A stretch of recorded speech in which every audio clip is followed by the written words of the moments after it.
first shift on the oars done. This is going to be tough, mate. I don't know if you can hear it. It's absolutely chucking it down outside. Grim. This is going to be tough. Brucey, how are you feeling after the first 20 hours, mate? Yeah, hands are a little bit sore. Left the harbour in the Sound of New York, whatever it's called. It's very high speed, made full use of the elements and the tide. And then the speed's dropped a bit once we got out of that flow, but should be in the Gulf Stream before we know it. How was that fucking rain coming out of New York? Oh yeah, ominous. Fair play to Brucey, he put an absolute shift in and let me go in 5 minutes early so I wasn't piss wrapped. I was feeling very, very grateful, and also, what's the word? Is there an opposite to envious? I was feeling as far from envy as humanly possible. Oh mate, you've done me a beef cottage pie. Shit. That was the one that was open, mate. Oh, that's alright. I just thought I'd do that one first, so I didn't... Yeah, mate, I'm not bothered. Beef cottage pie.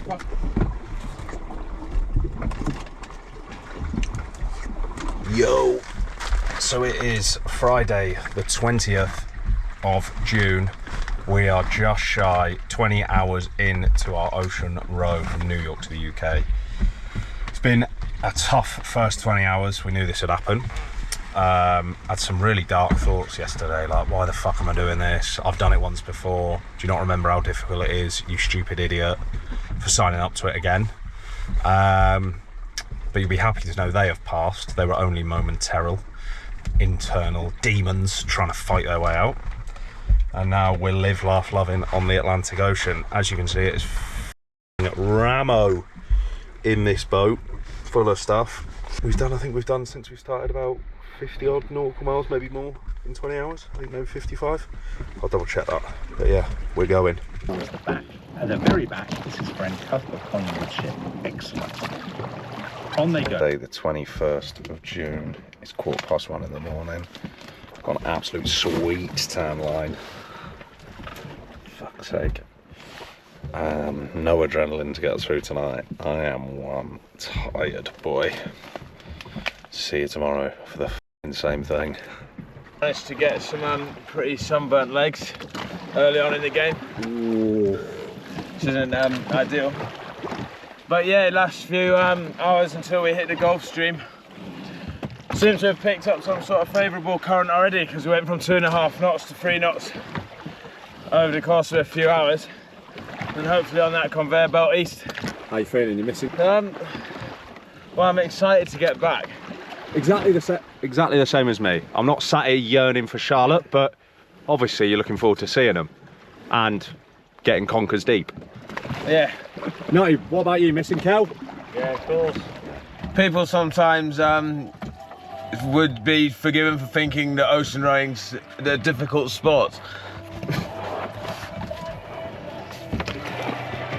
I'm absolutely cooking out on the deck.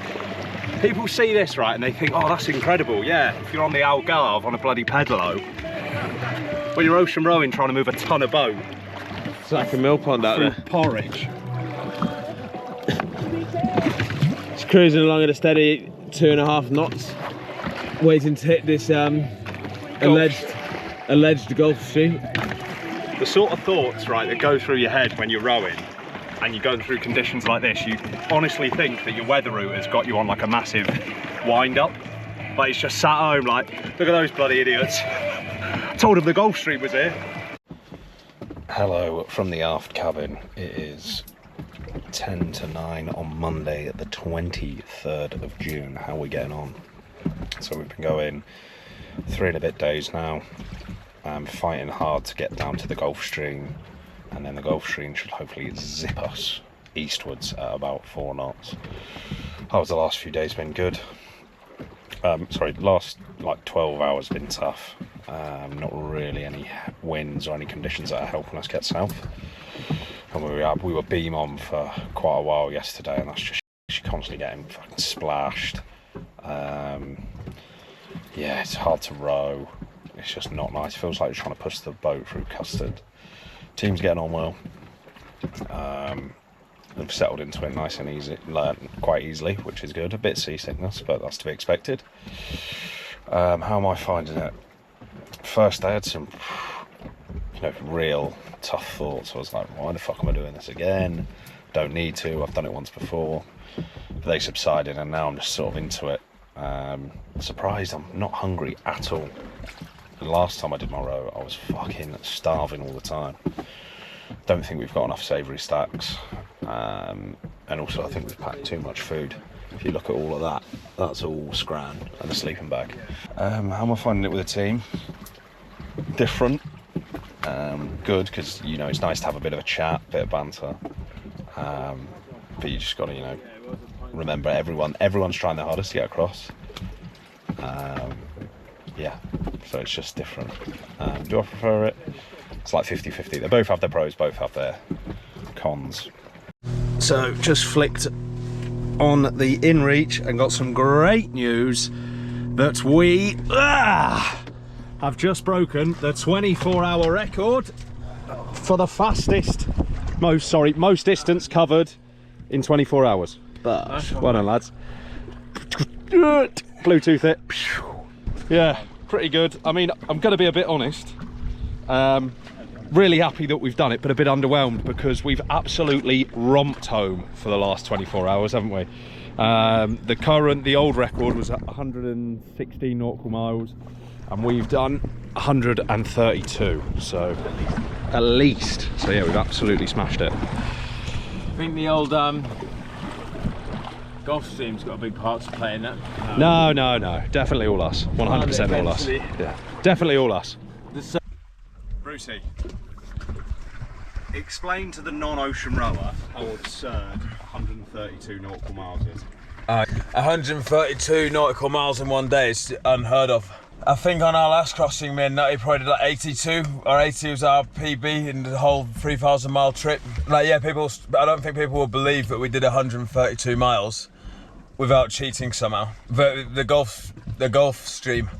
The Gulf Stream. We spent what felt like an eternity patrolling the eastern seaboard of the United States in search of the so-called Gulf Stream, which may or may not exist.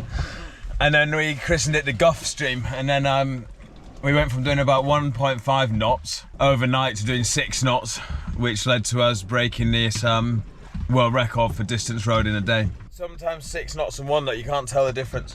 Because if you're rowing into a current, it can feel lighter on the oars because the water's going past the boat. But if the current's behind you, you could be doing 6 knots, but it feels heavier and slower because the water's pressing against the oars in a different way, so you can't really tell. There's obviously no reference points out there in the sea to judge your speed over ground by. You just have to rely on the GPS, really. Before the crossing, you said you weren't bothered about the record. But describe your feeling when we broke it today.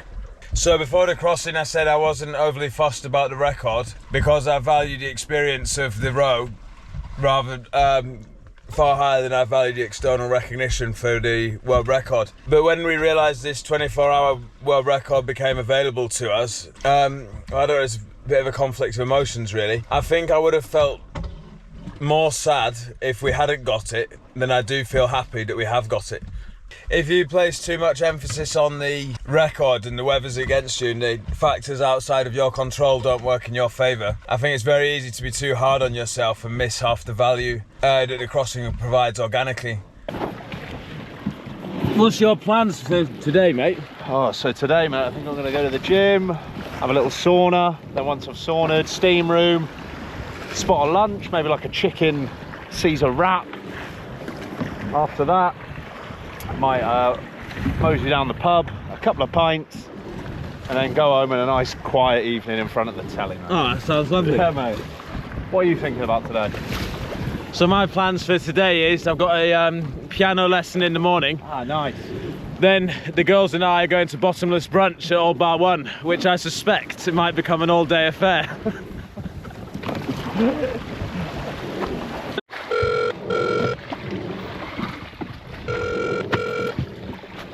Hello. Hey Chris, Brucey here, mate. Hey Bruce, man, how you doing? Yeah, good. Man, I've just realised that smell is originating from the broken deck repeater. and I was just about to cut the wires leading into it and then tape them up, but then I thought I better run it past someone that actually knows about electronics before I start doing any wild movements. Yeah, you can just, you can disconnect them or... All right, love you, bro. Chat later. Jack woke me up and the stern cabin wasn't unsafe, full of smoke, but there was quite a lot of smoke and burning smell there. We suspected electrical fire immediately. So we turned everything off and managed to isolate it. We noticed this broken, the back end of this broken deck repeater. So yeah, I'm just gonna cut these wires and then tape them up, and hopefully that should be that sorted. Week 3, back in the aft cabin. 21 days done tomorrow. How am I feeling? Good. I want this to be over though, cannot lie. I've forgotten how fucking monotonous and repetitive ocean rowing is. Just like today, when it's beam on, wind, we're making good speed though, so I can't complain too much. Just everything's wet, moisture, like my GoPro case is just, yeah, it's just like damp. Everything starts to fall apart, aka my hands. I don't know if you can see them, if they look how they look.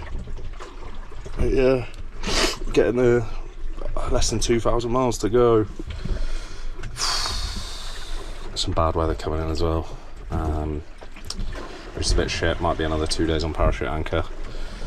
But yeah, hopefully, even if we do 2 days, we can make up for it when we're done, when the weather changes and we can get off the anchor.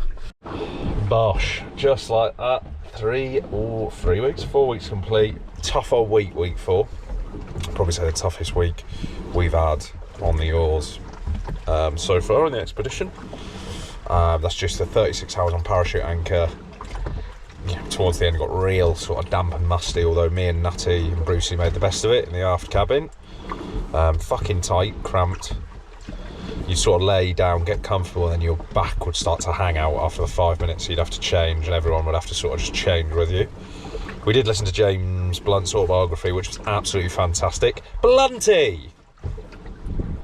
So that was good, and then we come out and then it was pretty beam on for a couple of days as well, which just means you're constantly getting soaked while you're sitting on the side of the boat. We had torrential rain for 9 hours solid, which again, you know, not ideal. I'm not opposed to rowing in the sunshine.